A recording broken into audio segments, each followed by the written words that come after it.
Hello प्यारे बच्चों, क्या हाल चाल आप सभी के डियर स्टूडेंट्स। नवदीप सर की फिजिक्स की क्लास में आप सभी का स्वागत है। तो प्यारे बच्चों, अपने कर रहे थे फिजिक्स का चैप्टर नंबर 6 जिसका नाम है इलेक्ट्रिक सर्किट। आज पार्ट नंबर 6 अपने इंग्लिश मीडियम का करने जा रहे हैं। तो इसमें जो अपने टॉपिक हैं वो है पोटेंशियोमीटर और कंस्ट्रक्शन ऑफ पोटेंशियोमीटर। ठीक है, ये दोनों अपने टॉपिक इसमें करेंगे। ये क्या है, प्रैक्टिकल वाले टॉपिक ही हैं ज़्यादा, इसमें थ्योरेटिकल यानी कि जो आपका पेपर है बोर्ड का उसके लिए आज से इतने ज़्यादा इंपॉर्टेंट नहीं है, लेकिन फिर भी एक दो क्वेश्चन जो अपने इंपॉर्टेंट होंगे वो डिस्कस करेंगे। ठीक है, तो चलिए बच्चों स्टार्ट करते हैं आज की वीडियो, एक नई एनर्जी। तो देखिए प्यारे बच्चों, अपना जो टॉपिक है वो है पोटेंशियोमीटर। ठीक है, तो आज भी कहोगे कि सर बुक ही उठा लाए, आज भी फिर नोट से नहीं करवा रहे। तो मैंने आपको कहा था इस चैप्टर में कई टॉपिक ऐसे हैं जो डायरेक्टली आपको बुक से ही करवाऊंगा। हाँ, नोट्स उसके बना के दे दूंगा मैं आपको। ठीक है, तो ये पोटेंशियोमीटर टॉपिक है। तो देखो होता क्या है, पोटेंशियोमीटर वैसे क्या है कि आपकी लैब में काम आने वाला एक इलेक्ट्रिक इक्विपमेंट है। ठीक है, इसको यूज करोगे और पोटेंशियोमीटर की आपके 3-4 प्रैक्टिकल हैं वो भी आप करोगे। समझ आई बात। तो अब देखो पोटेंशियोमीटर होता क्या है। पोटेंशियोमीटर जैसा कि इसके नाम से ही पता चल रहा है कि पोटेंशियो मतलब पोटेंशियल से बना है ये वर्ड जो है। ठीक है, पोटेंशियल से तो मतलब पोटेंशियल को मापने वाला जो मीटर होता है, पोटेंशियल को मेजर करने वाला जो मीटर होता है उसको अपने पोटेंशियोमीटर कह देते हैं। समझ आई बात। तो देखो पोटेंशियोमीटर क्या होता है। Potentiometer is an ideal experiment device और arrangement which is use to measure the EMF of cell और potential difference between any two points in a circuit. यानी वही बात आ गई जो इसके नाम में छुपी हुई है कि पोटेंशियोमीटर होता क्या चीज़ है, होती क्या चीज़ है एक्चुअल में। कि पोटेंशियोमीटर एक ऐसी चीज़ होती है जिसको अपने या तो किसी सेल का ईएमएफ निकालने के लिए, ठीक है, और या किसी भी सर्किट में दो पॉइंट के बिटवीन क्या पोटेंशियल डिफरेंस निकालने के लिए यूज़ करते हैं। समझ आई बात। और दूसरी चीज़ इसकी ये है इंपॉर्टेंट कि ये एक आइडियल एक्सपेरिमेंट है। वैसे आपको पता है आइडियल कोई चीज़ नहीं होती है, लेकिन ये चीज़ यहाँ पे आइडियल है। ठीक है, आइडियल वो होती है जो अपने को 100% सही एक्यूरेट रिजल्ट दे, उसको अपने आइडियल बोल देते हैं।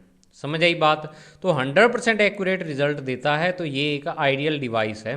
तो वैसे क्या है, जनरली अपने जो यूज करते हैं लैब में पोटेंशियल डिफरेंस यानी मेज़र करने के लिए, या सीधी सी बात कहूँ तो वोल्टेज को मेज़र करने के लिए किसी भी सर्किट में, वो होता है वोल्ट मीटर। ठीक है, तो फ़र्क देखो यहाँ पे क्या होता है कि जो आपका वोल्ट मीटर होता है वो आप कह सकते हो कि लगभग 95 से 98% तक अपने को सही रिजल्ट देता है। ठीक है, कोई भी वोल्टेज है उसको 95 से 98% तक एक्यूरेसी से ये मेज़र करता है। लेकिन जो आपका पोटेंशियोमीटर है ये क्या है, 100% एक्यूरेसी से इसको क्या करता है, मेज़र करता है बच्चों। समझ आई बात। तो इसी कारण क्या होता है कि जो पोटेंशियोमीटर है इसका यूज़ अपने बिल्कुल एक्यूरेट पोटेंशियल डिफरेंस या ईएमएफ या वोल्टेज अगर सर्किट में मेज़र करनी हो तो उसके लिए अपने इसको यूज करते हैं। समझ आई इतनी बात। अब नेक्स्ट क्या है देखो कि इन नो डिफ्लेक्शन कंडीशन, एक चीज़ और आपको बता दूं कि जिस बच्चे ने प्रैक्टिकल कर रखे हैं उसको तो ये 100% समझ आ जाएगा, 100% उसको समझ में आएगा ये वाला टॉपिक आज। लेकिन जिस बच्चे ने प्रैक्टिकल नहीं कर रखे उसको हो सकता है इसमें कुछ समझ ना आए, उसको अजीब सा लगे। लेकिन आपको कहता हूँ कि जब आप प्रैक्टिकल करोगे ना इस टॉपिक का, तो यानी कि इस पोटेंशियोमीटर वाला प्रैक्टिकल करोगे तब आपको पूरा समझ में आ जाएगा। आज जितना समझ आता है उतना समझ लो, दोबारा एक बार फिर इसको पढ़ लेना जब आप प्रैक्टिकल करोगे। तो देखो क्या होता है कि इन नो डिफ्लेक्शन कंडीशन, जो नो डिफ्लेक्शन कंडीशन होती है, no current will be drawn from the circuit. यानी कि जो सर्किट है आपका उसमें से कोई करंट फ्लो नहीं होता है। समझ आई बात। यानी कि जब आपका क्या है पोटेंशियोमीटर लगा होता है और इसमें क्या है कि ये नो डिफ्लेक्शन देता है। आगे नो डिफ्लेक्शन आगे देखेंगे डिफ्लेक्शन कैसे देता है, या और भी यहाँ पे जीरो डिफ्लेक्शन देता है ये। तो उस कंडीशन में नो करंट फ्लो होगा, करंट आपका कोई फ्लो नहीं होगा सर्किट में। Therefore its measurement will be accurate. लेकिन फिर भी ये क्या है, मेजर करेगा। सर्किट में करंट फ्लो नहीं होने पर भी ये क्या करता है, जो आपका पोटेंशियल डिफरेंस है उसको मेजर करता है। और दूसरी चीज़ इसमें देखो क्या है कि potentiometer works as a voltmeter of infinite resistance. It means ideal voltmeter. It can be understood by the following figure. यानी कि जो आपका पोटेंशियोमीटर होता है वो एक इनफाइनाइट रेजिस्टेंस के वोल्टमीटर की तरह वर्क करता है। यानी कि ये आइडियल वोल्टमीटर होता है एक टाइप का। समझ आई आपके बात ये वाली, ठीक है, आइडियल वोल्टमीटर की तरह वर्क करता है। तो दूसरे एक क्वेश्चन तो आपका यहाँ से बन सकता है कि जो आपका क्या है पोटेंशियोमीटर है उसका रेजिस्टेंस कितना होता है, तो आप कह दोगे कि ये इनफाइनाइट रेजिस्टेंस की तरह वर्क करता है, ठीक है। और दूसरी चीज़ कि ये क्या है, एक आइडियल वोल्टमीटर की तरह भी वर्क करता है। अब कैसे करता है उसको समझो, देखो यहाँ से इस डायग्राम से, इस डायग्राम में क्या है कि जो आपका वोल्टमीटर है वो जब भी आपको पता है कि मान लो ऐसे रेजिस्टेंस है, तो इस रेजिस्टेंस के इन दो एंड्स के बिटवीन अपने पोटेंशियल डिफरेंस निकालते हैं। ये मान लो ए पॉइंट है, ये आपका बी पॉइंट है, इसका पोटेंशियल क्या है वी ए है और इसका पोटेंशियल क्या है वी बी है। तो पोटेंशियल डिफरेंस अपने V A minus V B निकालते हैं और इसको निकालने के लिए अपने वोल्टमीटर यूज़ करते हैं। तो एक रेजिस्टेंस है उसके अक्रॉस अपने जब पोटेंशियल डिफरेंस निकालना है तो अपने एक वोल्टमीटर लगाते हैं। ये डिफरेंस बता रहा हूँ मैं आपको, वोल्टमीटर और जो पोटेंशियोमीटर होता है उसमें फ़र्क क्या होता है, डिफरेंस क्या होता है। तो वोल्टमीटर को जब भी आप लगाते हो तो वोल्टमीटर की एक कंडीशन होती है और वो कंडीशन आप 7th चैप्टर में पढ़ोगे। क्या कंडीशन होती है कि वोल्टमीटर का जो रेजिस्टेंस है वो बहुत ही ज़्यादा हाई होना चाहिए, क्योंकि बहुत ही ज़्यादा हाई रेजिस्टेंस से जो वोल्टमीटर है वो करंट बहुत ही कम लेगा, ठीक है, कम लेगा। बस इतना सा होना चाहिए कि जो इसकी वोल्टमीटर की नीडल है यानी जो उसकी सुई है वो उसमें डिफ्लेक्शन आ जाए, वो या तो इधर को चली जाए या इधर को चली जाए। तो अब देखो अपने एक्चुअल में यहाँ पे बच्चों देखो क्या करते हैं कि जो वोल्टमीटर लगाने पर इफेक्ट क्या पड़ता है और पोटेंशियोमीटर लगाने पर क्या अपने को यानी बेनिफिट होता है वो देखो। कि मान लो यहाँ से मैं एक एग्जांपल के थ्रू आपको बता रहा हूँ, यहाँ से 5 एम्पियर का करंट आ रहा है और ये वाला जो रेजिस्टेंस है ये 4 ओम का रेजिस्टेंस है, समझ आई। 5 एम्पियर का करंट आ रहा है और 4 ओम का ये रेजिस्टेंस है। तो अगर मैं आपको पोटेंशियल डिफरेंस कहूँ इसके अक्रॉस तो आप कहोगे कि sir V is equal to I R, जो ओम्स लॉ होता है उससे अपने निकाल सकते हैं कि 5 इंटू 4 इज इक्वल टू क्या हो जाएगा, 20 वोल्ट इसके अक्रॉस पोटेंशियल डिफरेंस हो जाएगा। लेकिन होता क्या है कि जब अपने इस वोल्टमीटर को लगाते हैं ना यहाँ पे, तो ये वोल्टमीटर जो अपने को रीडिंग देता है वो रीडिंग आपकी लगभग या तो आती है 19.6 या 19.7 या 19.8, बस इसके करीब ही आती है। यानी पूरी 20 वोल्ट रीडिंग अपने को नहीं देता, थोड़ी सी कम देता है। अब रीज़न क्या है इसका कम देने का, वो वोल्टेज कहाँ गई, थोड़ी बहुत वोल्टेज कहाँ गई, वो होता क्या है कि ये वाला जो वोल्टमीटर है जब आप इसको लगाते हो तो ये वाला जो यहाँ से करंट आ रहा था 5 एम्पियर वाला, ठीक है, अब ये 5 एम्पियर वाला करंट इसमें से थोड़ा सा पार्ट निकल के बहुत ही कम पार्ट, हालांकि क्या इसका रेजिस्टेंस हाई होता है लेकिन इनफाइनाइट तो नहीं होता कि जो इससे करंट को फ्लो ही ना होने दे इसमें से, तो खुद का रेजिस्टेंस तो होगा लेकिन करंट जरूर फ्लो होगा इसमें से। तो आप ऐसे कह सकते हो कि 0.1 एम्पियर का जो करंट है वो इधर से चला जाता है और बाकी जो बचा हुआ जो करंट है वो 4.9 एम्पियर का वो आपका रेजिस्टेंस में से जाता है। तो अब आप देखो 4.9 एम्पियर का करंट आपका 4 ओम के रेजिस्टेंस में से जा रहा है, तो जब इसको मल्टीप्लाई करोगे तो ये 19.6 वोल्ट आएगा। तो इसी कारण वोल्ट मीटर खुद करंट लेता है, वो खुद करंट लेने के कारण इसकी क्या है, देखो ये करंट जरूरी भी है लेना वोल्ट मीटर को, क्योंकि तभी तो वो डिफ्लेक्शन दिखाएगा ही नहीं, नहीं तो अगर करंट लेगा ही नहीं तो डिफ्लेक्शन ही नहीं आएगा, ठीक है। तो वोल्ट मीटर को करंट लेना जरूरी भी है, लेकिन उस करंट से अपने को थोड़ी बहुत एरर भी मिल रही है जो अपना मेजरमेंट है। तो यही एक रीज़न है कि वोल्ट मीटर है उसमें ये एक कमी है, ये इसकी एक ड्रॉबैक है कि वो क्या है, पूरे 100% एक्यूरेसी से पोटेंशियल डिफरेंस को मेज़र नहीं करता है, वोल्टेज को मेज़र नहीं करता है। थोड़ा बहुत करंट वो आप ले लेता है या आप कह सकते हो थोड़ा बहुत पोटेंशियल डिफरेंस इस पर आ जाता है, समझ आई बात। तो इस कारण क्या है कि वोल्ट मीटर है ये क्या है पूरी तरह से 100% एक्यूरेसी से रिजल्ट नहीं देता। अब आप कहोगे कि जो पोटेंशियोमीटर है उसमें क्या होता है, पोटेंशियोमीटर में बच्चों ये होता है कि पोटेंशियोमीटर में जब अपने करंट फ्लो करवाते हैं तो अपने को जीरो डिफ्लेक्शन वाली कंडीशन लानी होती है, मतलब जब आपके सर्किट में नो करंट फ्लो हो रहा हो वो कंडीशन लानी होती है। तो अब जब नो करंट फ्लो हो रहा है आपके सर्किट में, फिर भी अपने को उसकी लेंथ मेज़र करते हैं, उसमें वायर्स लगी होती हैं, उसकी लेंथ मेज़र करके और अपने फॉर्मूला होता है उससे पोटेंशियल डिफरेंस कैलकुलेट कर लेते हैं।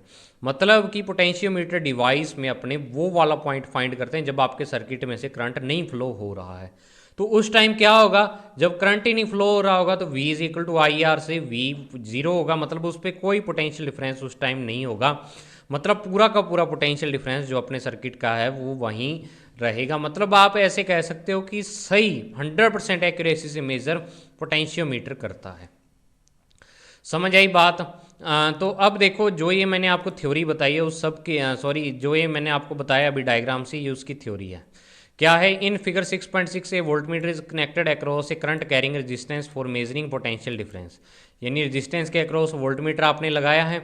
ए fraction of current is drawn by the voltmeter due to its own resistance, यानी कि कुछ करंट उसके खुद के रेजिस्टेंस के कारण क्या होता है, वोल्टमीटर में से चला जाता है। As a result the potential difference across the ends A and B of a resistance is observed slightly less than the actual potential difference, यानी कि क्या होता है कि अपने को ए और बी पॉइंट के बिटवीन जो पोटेंशियल डिफरेंस है वो एक्चुअल पोटेंशियल डिफरेंस से कम मिलता है। Due to this measured potential difference will be less than actual potential difference, यानी कि जो अपना मेजर्ड पोटेंशियल डिफरेंस होता है वो एक्चुअल पोटेंशियल डिफरेंस से कम होता है, कारण कि जो वोल्टमीटर है वो खुद करंट ले लेता है कुछ। समझ आई बात, खुद करंट ले लेता है। This error in potential difference can be reduce to zero if we use an ideal voltmeter of infinite resistance, but realistic situation is not possible at all, यानी कि अपने क्या करते हैं कि एक ऐसा वोल्टमीटर ले लें इसको दूर करने के लिए या इसको ज़ीरो करने के लिए एरर को, कि जिसका क्या हो रेजिस्टेंस है वो क्या हो, इनफाइनाइट रेजिस्टेंस हो, फिर तो वो काम कर सकता है। समझ आई बात, नहीं तो नहीं कर सकता। तो अब देखो क्या करते हैं, in case of balance condition no current is drawn by the potentiometer from the circuit, यानी कि बैलेंस कंडीशन होती है एक पोटेंशियोमीटर की, उस कंडीशन में जो पोटेंशियोमीटर है वो सर्किट में कोई करंट नहीं लेता है। In state of no deflection it works as a voltmeter of infinite resistance, अब ये खुद इनफाइनाइट रेजिस्टेंस की तरह वर्क करता है। So we can say the potentiometer is an ideal device to measure potential difference in comparison to voltmeter. ठीक है, ये वोल्टमीटर की कंपैरिजन में क्या है, एक आइडियल डिवाइस है। अब होता कैसा है पोटेंशियोमीटर वो देखो, समझो उसको। ठीक है, अभी काम कैसे करता है, किस प्रिंसिपल पर काम करता है वो अभी आगे आएगा। देखो आज की वीडियो में मैं इसकी ओनली ये कंस्ट्रक्शन बताऊंगा, क्योंकि आगे देखो जो प्रिंसिपल ऑफ पोटेंशियोमीटर है ये बहुत ही ज़्यादा लंबा टॉपिक है। ये देखो इधर है, फिर इस साइड है, फिर क्या है, इस साइड भी कंप्लीट है, और यहाँ तक आगे प्रिकॉशंस तक। तो ये पूरी एक क्लास का टॉपिक है, क्योंकि आज वाली क्लास में मैं इसको इंक्लूड नहीं कर सकता था, तो इस कारण अगली क्लास में इसको डिस्कस करेंगे। आज इसकी कंस्ट्रक्शन समझ लो भी क्या होती है। ठीक है, तो figure 6.7 shows A potentiometer, mainly potentiometer wire is made up of मैग्नीन eureka constantan like alloys, यानी ये एलॉयज की बनी होती है, या यूरेका की या मैग्नीज की या कॉन्स्टेंटन की। तो यही सबसे ज़्यादा इंपॉर्टेंट क्वेश्चन है एग्जाम के लिए आज से, इसको इंपॉर्टेंट लगा लो अब। ठीक है, क्या कि जो पोटेंशियोमीटर की वायर है वो किस चीज़ की बनी होती है, जो मीटर ब्रिज की वायर थी वो भी इसी की बनी थी, जो एलॉय होते हैं उसकी बनी होती है, और जो पोटेंशियोमीटर है इसकी वायर भी क्या है, एलॉय की ही बनी होती है, मैग्नीज की, यूरेका की, कॉन्स्टेंटन की, ये एलॉय हैं कुछ। The specific resistance of these material is very high and the temperature coefficient is very low. अब यही वायर्स क्यों यूज करते हैं, इसका रीज़न देखो क्या है कि एलॉय को क्यों यूज़ करते हैं, क्योंकि एलॉय का जो अल्फा होता है, अल्फा क्या, टेम्परेचर कोफिशिएंट ऑफ रेजिस्टेंस, वो बहुत ही ज़्यादा लो होता है। अब आप कहोगे कि सर लो होने का क्या फ़र्क पड़ता है, तो जिसका अल्फा लो होता है उसका मतलब पता क्या होता है, अल्फा इज इक्वल टू, अगर आपने पढ़ा हो तो R T minus R zero, और अपॉन में क्या होता है, आर ज़ीरो होता है। ठीक है, आर ज़ीरो और साथ में यहाँ पे डेल्टा टी होता है। तो जिसके लिए अल्फा की वैल्यू कम होगी, अल्फा की वैल्यू कम होगी, तो उसका क्या है कि आप कह सकते हो कि जो उसका रेजिस्टेंस है, टेम्परेचर इंक्रीज करने पर जो उसका रेजिस्टेंस है वो इंक्रीज तो होगा लेकिन बहुत ही कम होगा, बहुत ही कम होगा, मतलब रेजिस्टेंस में ज़्यादा फर्क नहीं आएगा। समझ आई बात। इसका मतलब ये है कि अगर मान लो आपका सर्किट थोड़ा बहुत गर्म भी हो गया है, उसमें हीट जनरेट हो गई है थोड़े से रेजिस्टेंस के कारण वायर के, तो आपका रेजिस्टेंस चेंज नहीं होगा, मतलब आपके रिजल्ट सही आएंगे। थोड़ा बहुत गर्म होने पर, वायर्स के थोड़ी सी हीट होने पर जो आपका सर्किट का रेजिस्टेंस है वो उतना ही रहेगा। इस कारण अपने इसको यूज़ करते हैं। समझ आई बात। अब इसमें होता क्या है, पहले इस थ्योरी को पढ़ने से पहले मैं आपको इसको एक्चुअल में दिखा दूं कि एक्चुअल में ये कैसा होता है पोटेंशियोमीटर जो होता है। देखो ये आपके सामने पोटेंशियोमीटर है, समझ आई बात।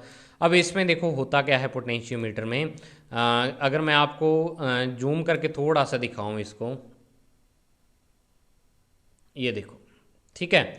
इसमें मेन एक वायर ही होती है बस, और कुछ नहीं होता, ठीक है। मेन वायर होती है, दो टर्मिनल लगे होते हैं, ये दो टर्मिनल है, ठीक है। और इन दो टर्मिनलों के बिटवीन एक वायर लगी हुई है, जो वायर यहाँ से स्टार्ट हो रही है और यहाँ पे उसका एंड हो रहा है। अब आप कहोगे कि सर एक ही वायर कैसे लगी हुई है। पहली चीज़, जो आपका मीटर ब्रिज था उसमें 1 मीटर लंबी वायर थी और इसमें 10 मीटर लंबी वायर होती है, समझ आई बात। 10 मीटर लंबी वायर होती है।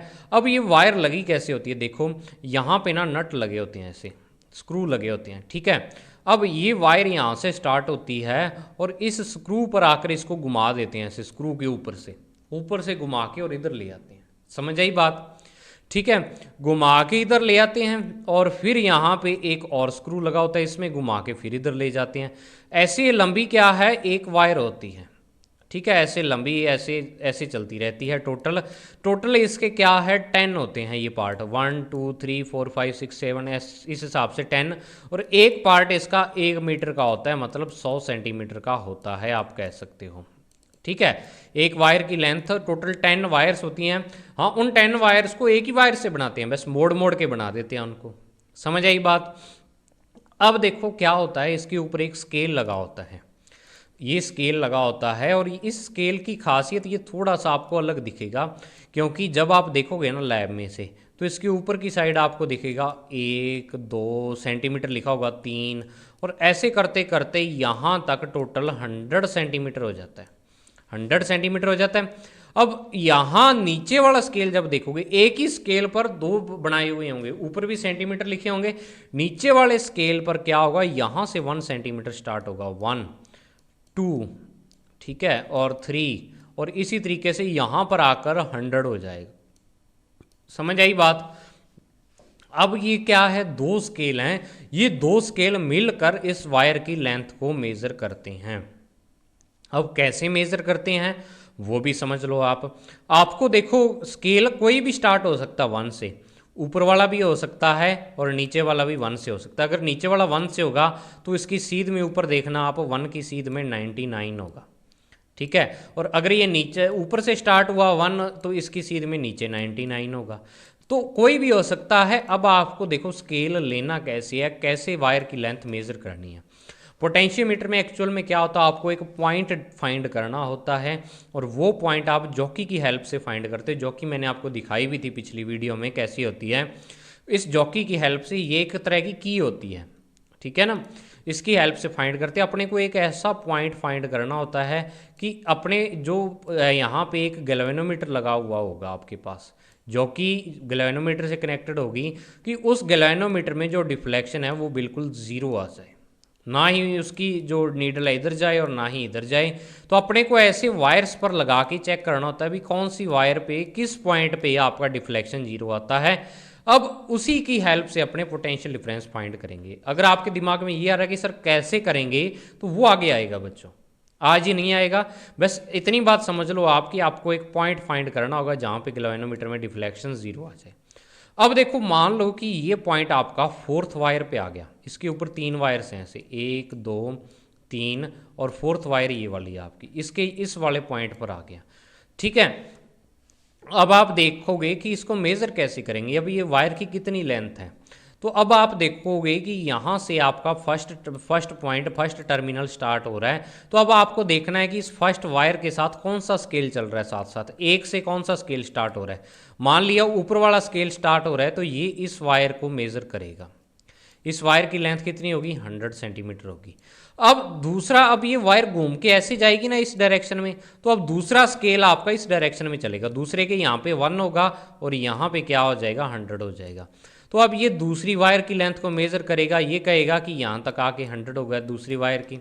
तो अब तीसरी के लिए फिर से ऊपर वाला स्केल और चौथी के लिए फिर से नीचे वाला। तो अगर आपको देखो मान लो यहाँ पे ये पॉइंट है तो आपको नीचे वाले स्केल पर देखना, मान लो ये 52 आ रहा है तो अब आपकी लेंथ कितनी आएगी, देखो ऊपर 3 वायर चलेगी और चौथी वायर पे आ रहा है तो पहली वायर की लेंथ 100 100 100 और 52 ये, तो आप कहोगे कि 352 मीटर सेंटीमीटर इसकी क्या होगी, लेंथ हो गई वायर की, या ये वाला पॉइंट इस जो स्टार्टिंग पॉइंट से 352 सेंटीमीटर डिस्टेंस पे है। ऐसे मेजर करेंगे। बाकी आप प्रैक्टिकल में इसको ज़्यादा समझोगे, मेरे यहाँ समझाने से आपको इतना ज़्यादा समझ नहीं आएगा। हम समझ आई बात। तो अब देखो क्या है कि यहाँ पे वही चीज़ लिखी हुई है, इसमें जॉकी और तरीके से दर्शा रखी है, दिखा रखी है, क्योंकि ये जॉकी पुराने टाइम की है, मतलब पुराने टाइम में ऐसी जॉकी यूज़ करते थे, वही बुक वालों ने छाप दी। ठीक है, तो it consist a 10 metre long resistance of wire uniform cross section area spread over a wooden plank in 10 equal part each of length of 1 metre. यानी कि ये 10 मीटर लंबी वायर होती है, इसको एक वुडन ब्लॉक पर लगाते हैं, वुड लेके, लकड़ी का फट्टा लेके, ठीक है ना, फट्टी लेके लकड़ी की उस पर लगाते हैं। 10 पार्ट में बंटी हुई होती है ये वाली, और इसका क्या है, यूनिफॉर्म क्रॉस सेक्शन एरिया, मतलब इसकी जो मोटाई है वो बिल्कुल यूनिफॉर्म रहती है। The ends of wire are connected across the connecting terminals A and B. A और बी टर्मिनल के अक्रॉस क्या है, जो ये वायर के एंड है वो लगे होते हैं। A metre scale also fixed over the wooden plank parallel to the length of wire, 1 metre scale लगा हुआ होता है। A sliding jockey is also capable to slide along the wire help of the rod which is fixed over wooden plank. ये जरूरत नहीं है क्योंकि jockey अब अपने हाथ में होती है, उसको ये वायर के ऊपर नहीं खिसकती यहाँ पे, या वुडन बोर्ड है उसके ऊपर नहीं, अपने हाथ में होती है। By pressing the jockey, we can establish the electric connection of any wire of potentiometer wire. Remember, there are 10 wires. The position of the jockey can be determined with the help of meter scale. यानी जो इसकी क्या है position है वो अपनी metre scale की help से फाइंड कर सकते हैं। तो ये पोटेंशियोमीटर था बच्चों। पोटेंशियोमीटर आप जब लैब में देखोगे, प्रैक्टिकल करोगे, तब आपको और ज़्यादा समझ आ जाएगा। तो आज की वीडियो में इतना ही था ये, और मुझे उम्मीद है आपको वीडियो पसंद आ रही होगी, तैयारी अच्छी चल रही होगी। नेक्स्ट वीडियो में इसका प्रिंसिपल और इसकी जो प्रीकॉशंस है वो अपने करेंगे, ठीक है। तो मिलते हैं बच्चों नेक्स्ट वीडियो में, तब तक के लिए thank you, have a nice day dear students.